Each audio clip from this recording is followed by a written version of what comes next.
আসসালামু আলাইকুম। কেমন আছেন সবাই? আশা করছি সবাই ভালো আছেন। শীতকাল মানেই নানা রঙের সবজি আর পুষ্টিকর ফলের মৌসুম।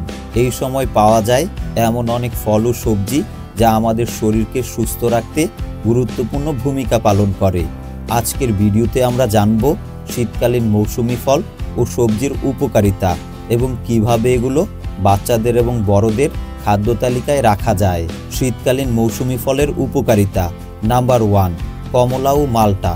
কমলায় প্রচুর ভিটামিন সি থাকে, যা রোগ প্রতিরোধ ক্ষমতা বাড়ায় এবং ঠান্ডা কাশি দূর করতে সাহায্য করে। নাম্বার 2, পেয়ারা। পেয়ারায় ভিটামিন সি এবং অ্যান্টিঅক্সিডেন্টে ভরপুর। এটি হজম শক্তি বাড়ায় এবং ত্বকের জন্য খুব ভালো। Number 3, apple. একটি আপেল দিনে রাখলে ডাক্তার দূরে থাকে। এই প্রবাদটি এর পুষ্টিগুণ বোঝায়। আপেল ফাইবার সমৃদ্ধ, যা হজমে সহায়ক এবং বাচ্চাদের এনার্জি বাড়ায়। নাম্বার 4, খেজুর। শীতকালে এনার্জি বাড়ানোর জন্য খেজুর খুবই উপকারী। এটি আয়রন এবং ক্যালসিয়ামে ভরপুর। নাম্বার 5, আমলকি।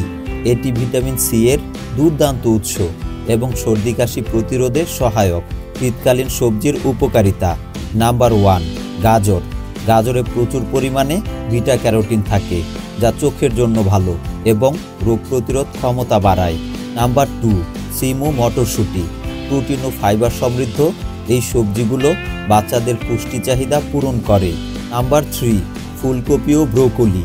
ভিটামিন সি এবং অ্যান্টিঅক্সিডেন্টে সমৃদ্ধ, যা ঠান্ডা আবহাওয়ায় শরীরকে সুস্থ রাখে। নাম্বার 4, লাউ। সহজপাচ্য এবং পুষ্টিকর লাউ শরীরকে ঠান্ডা ও গরমের ভারসাম্য বজায় রাখতে সাহায্য করে। Number 5, tomato. টমেটোতে লাইকোপিন এবং ভিটামিন সি থাকে, যা ত্বকের উজ্জ্বলতা বাড়ায় এবং শরীরের টক্সিন দূর করে। কেন মৌসুমি ফল ও সবজি খাবেন? মৌসুমি ফল ও সবজি স্বাভাবিক তাপমাত্রায় বাড়ে, তাই এগুলো পুষ্টিতে ভরপুর। এতে প্রিজারভেটিভ থাকে না, ফলে এগুলো শরীরের জন্য সম্পূর্ণ নিরাপদ। এসব খাবার শরীরকে ঠান্ডা আবহাওয়ার সঙ্গে খাপ খাইয়ে নিতে সাহায্য করে। বাচ্চাদের খাদ্য তালিকায় অন্তর্ভুক্ত করার টিপস। ফলগুলো ছোট ছোট টুকরো করে বাচ্চাদের দিন বা ফলের রস বানিয়ে খাওয়ান। সবজি দিয়ে ঝোল, খিচুড়ি বা ভাজি রান্না করুন, যাতে বাচ্চারা সহজেই খেতে পারে। স্যুপ বানিয়ে দিন, এটি শরীর গরম রাখবে এবং পুষ্টি যোগাবে।